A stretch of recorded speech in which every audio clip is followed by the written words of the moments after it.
She hid in a cave to escape the ward, then a human broke through the rocks to save her. Lyra ran through the burning forest, her breath coming in sharp bursts. The air was thick with smoke, and the ground shook under the force of distant explosions. She could hear shouting from far away, voices speaking in a language that made her chest tighten with fear. The enemy was close, and she knew if they found her, there would be no mercy. Branches scratched at her skin as she pushed forward, her legs aching, her heart pounding. She didn't know where she was going, only that she needed to keep moving. Then, through the smoke, she saw it, a narrow gap in the rocks, half hidden by vines and fallen branches. Without thinking, she forced her way through, the stones scraping her arms, until she was inside. The air in the cave was cold and still. It was silent here, except for the faint sound of her own breathing. Her eyes slowly adjusted to the darkness, and she saw the uneven walls and the deep shadows that stretched far into the back. It felt safe, at least for now. She pressed herself against the stone, listening for any sign of movement outside. Minutes passed, though they felt like hours. The war outside roared on explosions, distant screams, the metallic whine of machines. Lyra hugged her knees to her chest, trying to make herself as small as possible. If she stayed quiet, maybe the enemy would pass. If she stayed here long enough, maybe the war would end. But then she heard something strange. At first, it was faint, a soft tapping, almost like raindrops hitting stone, but it grew louder, sharper. Her breath caught in her throat. Someone was out there, and they weren't just passing by, they were breaking through. She backed deeper into the cave, her hands searching the floor for a rock or anything she could use to defend herself. The tapping became pounding, the sound of stone cracking and shifting. Dust fell from above, and a thin beam of light cut through the darkness. Her heart raced. The stories her people told about humans came rushing back, dangerous, unpredictable, ruthless in war. If it was a human breaking through, she might be in even more danger than before. The rock wall finally split open with a loud crack. A figure stepped through, his body outlined by the faint light from outside. He was tall, wearing battered armor, his face streaked with dirt. In one hand, he held a small flashlight, in the other, a tool still warm from breaking the stone. Lyra froze, her back against the wall.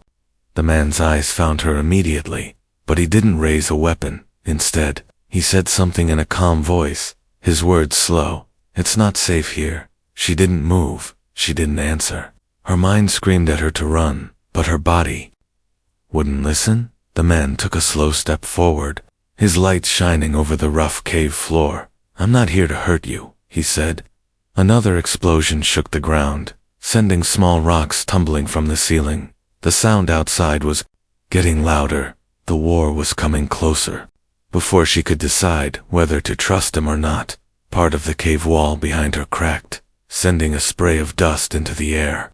He moved quickly, grabbing her arm. His grip was strong, but not cruel.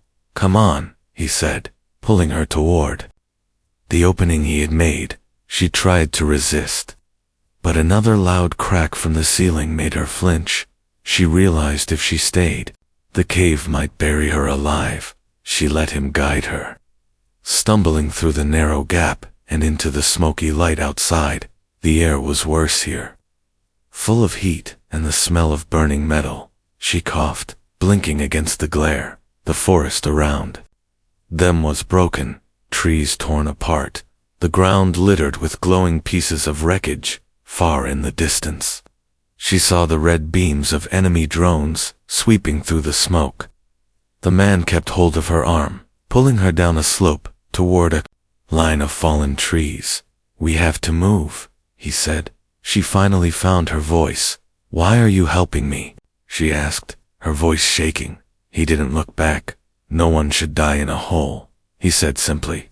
She didn't know if she could trust him, but for the moment, the only thing she was certain of was that being with him was better than being found by the enemy. And deep inside, though she didn't want to admit it, there was something in his voice that made her believe he meant what he said. The ground under their feet was soft from ash, every step sinking slightly as they moved.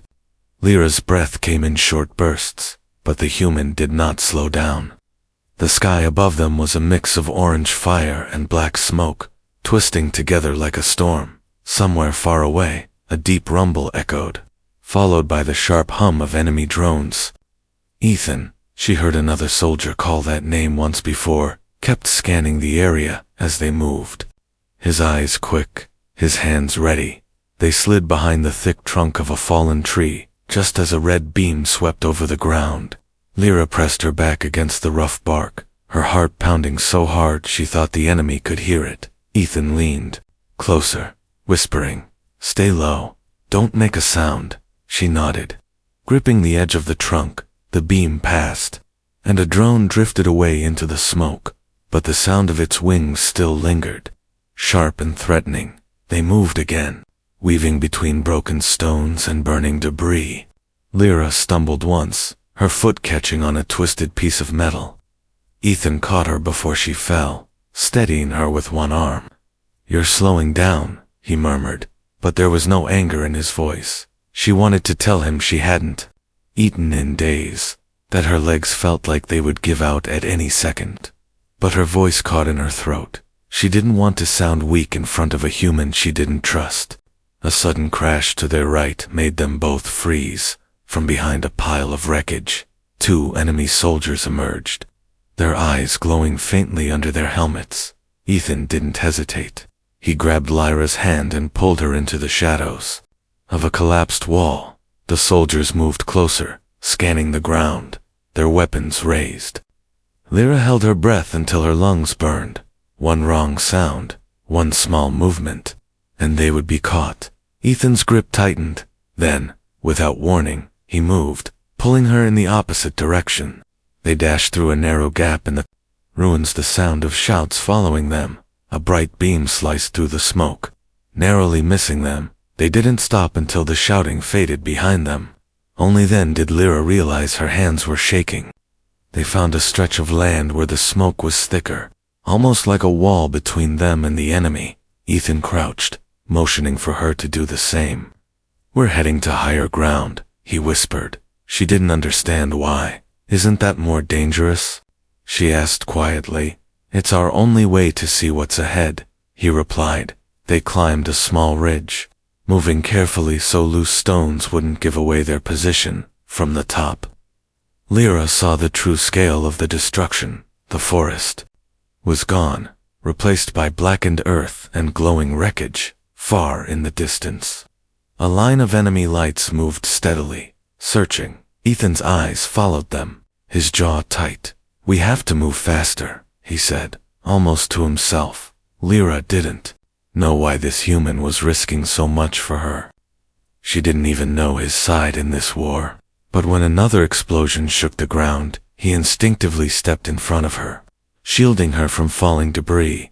It wasn't something a ruthless enemy would do. She stared at him for a moment, but he didn't notice. His attention still locked on the danger around them. A faint noise reached them, a slow, mechanical hum that grew louder with each second. Ethan's expression darkened. "They've sent out the trackers," he said. Lyra had heard of them. Machines that never stopped hunting until they caught their target. She swallowed hard, fear twisting in her chest. "Then what now?" she asked. Ethan's answer was simple, his eyes hard. "Now we make them lose us." The hum of the trackers grew sharper, like a swarm of angry insects cutting through the air. Ethan grabbed Lyra's wrist and pulled her down the other side of the ridge, sliding on loose gravel. The ground was damp here, and patches of thick green moss clung to the rocks. He moved fast, guiding her toward a narrow path between 2 cliffs. The space was tight, the walls closing in, but it gave them cover from the sky. Lyra could hear the metallic clicking of the machines as they moved closer. Each click felt like a countdown. She glanced over her shoulder and saw faint red lights weaving through the smoke. They were fast, much faster than she expected. Ethan suddenly stopped and pressed a finger to his lips. They both froze, their breathing shallow. The sound of the trackers was just above them now. One wrong move, and the machines would drop into the passage, trapping them. Without warning, Ethan turned and led her into a side tunnel carved into the cliff. The air here was damp and smelled faintly of metal.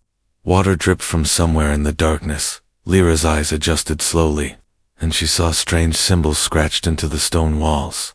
"This isn't natural," she whispered. "Doesn't matter," Ethan said quietly. "We use what we find." The tunnel twisted and dipped lower until they reached an underground stream. The water glowed faintly blue, giving just enough light to see their reflections. Ethan crouched and splashed water on his face, then motioned for Lyra to do the same. "They track by heat and scent," he explained. "The water will confuse them." She knelt beside him, the cold biting into her skin. The glowing current flowed around their hands, making the moment feel unreal, almost peaceful. But the sound of distant metal on stone shattered it. The trackers had found the tunnel. Ethan moved quickly, leading her into the water itself. It was freezing, but he waded through without hesitation. Lyra followed, biting back a gasp as the cold wrapped around her legs. The stream grew deeper until it reached her chest. They moved along the wall, staying close to the shadows. Behind them, the red lights grew brighter, casting their reflections over the glowing surface. A sudden burst of sparks lit up the tunnel as one of the trackers slammed into the wall. Its thin, spider-like legs scraped against the stone. The second machine dropped into the water with a hiss of steam.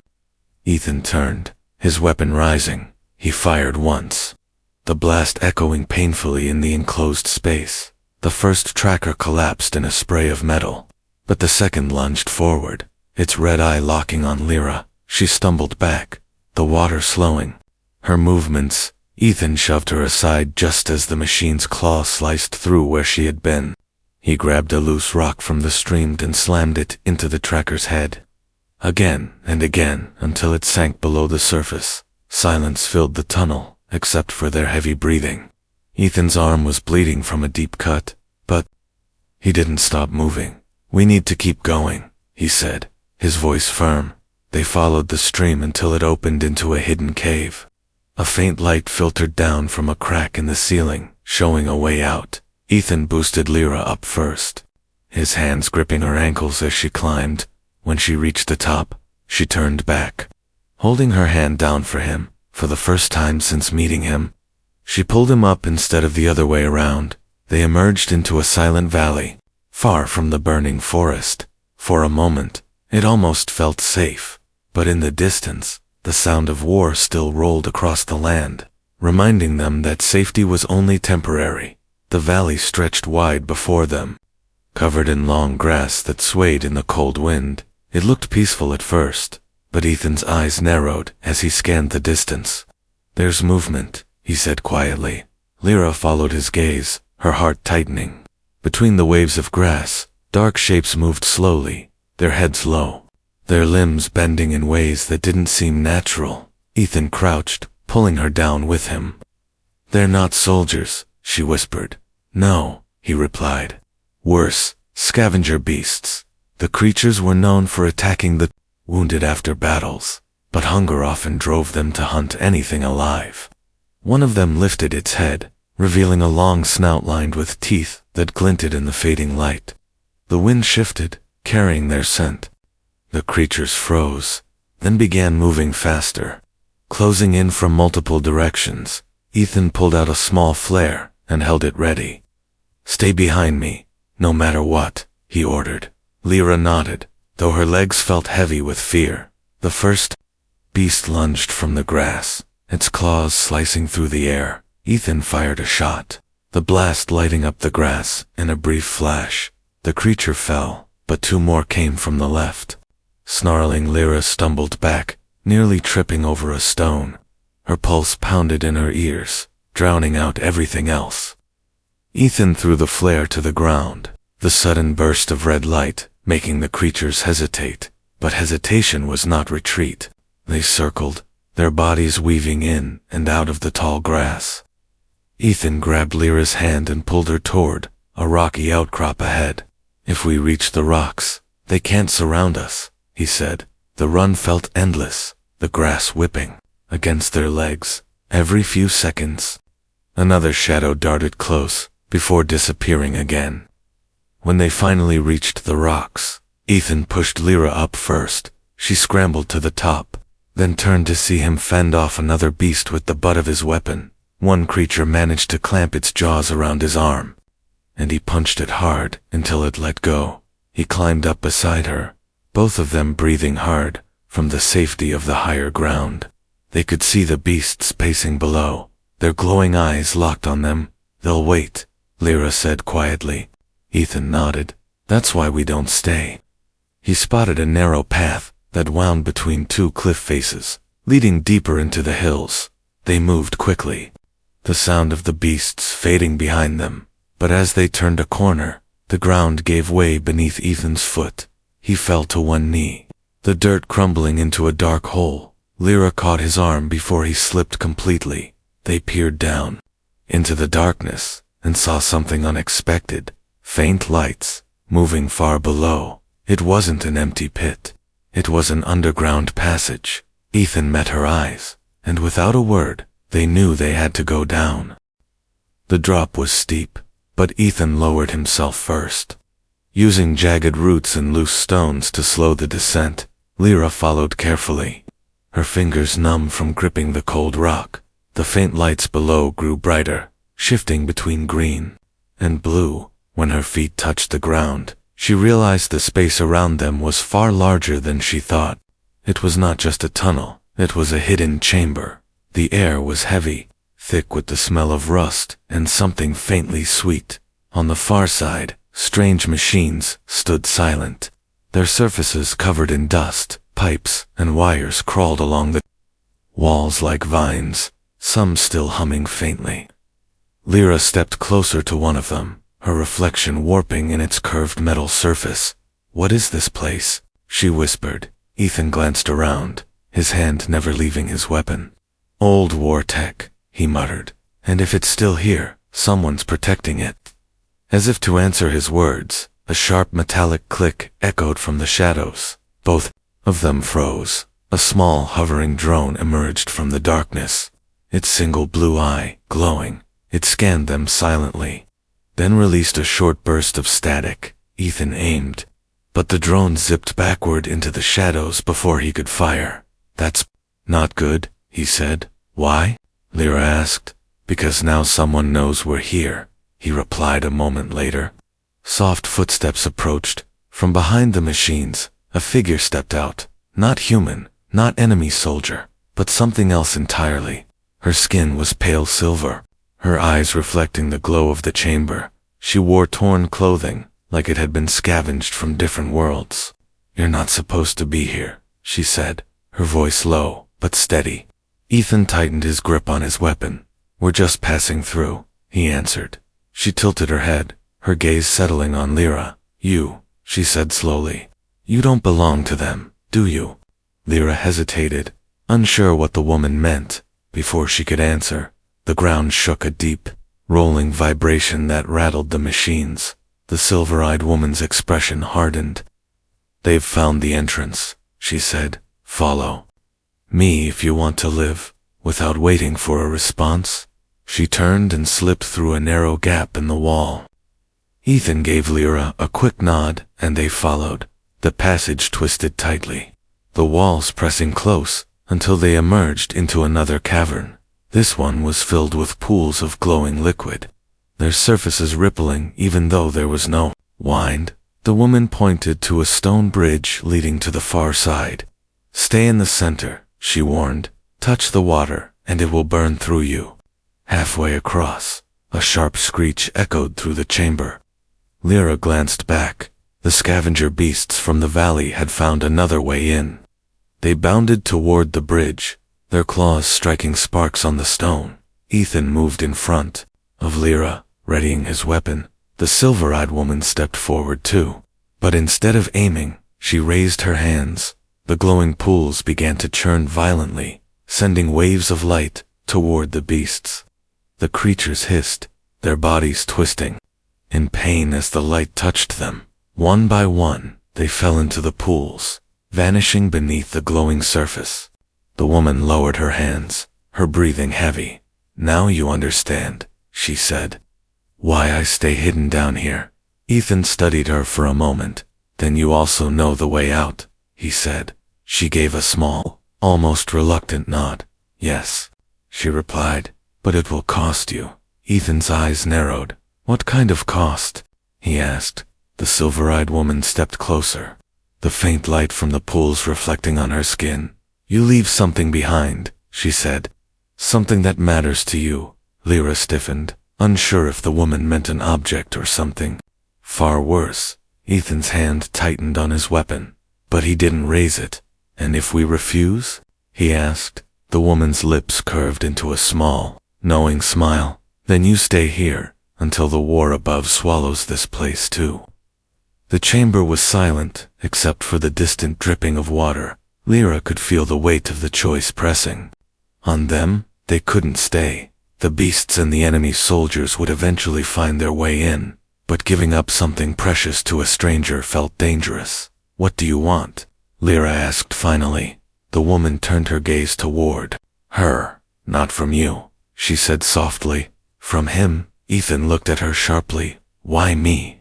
he asked. "Because you've been marked," the woman replied, pointing to his shoulder. He glanced down and saw a faint red pattern glowing through his armor, a symbol he didn't remember getting. "That's a war mark," the woman explained. "Your enemies can find you anywhere, as long as you carry it." Lyra's breath caught. It means, the woman interrupted. "You are leading them to us every second you stay here." Ethan exhaled slowly. "What do I have to do?" he asked. The woman gestured toward one of the glowing pools. "Step into it," she said. "The mark will burn away, but so will some of your strength. Maybe for days, maybe forever." Lyra's eyes widened. "You don't have to do this," she said quickly. "We'll find another way." But Ethan shook his head. "If I don't, they'll keep tracking us, and you'll never be safe." Without waiting for her reply, he walked toward the edge of the pool. The light shimmered across his face, turning his features pale. When he stepped in, the glow surged upward like fire, wrapping around him. He clenched his teeth, but made no sound, though the pain was clear in his eyes. The red mark burned away in a swirl of smoke. When he stepped back out, his movements were slower, heavier. The woman studied him for a moment, then nodded.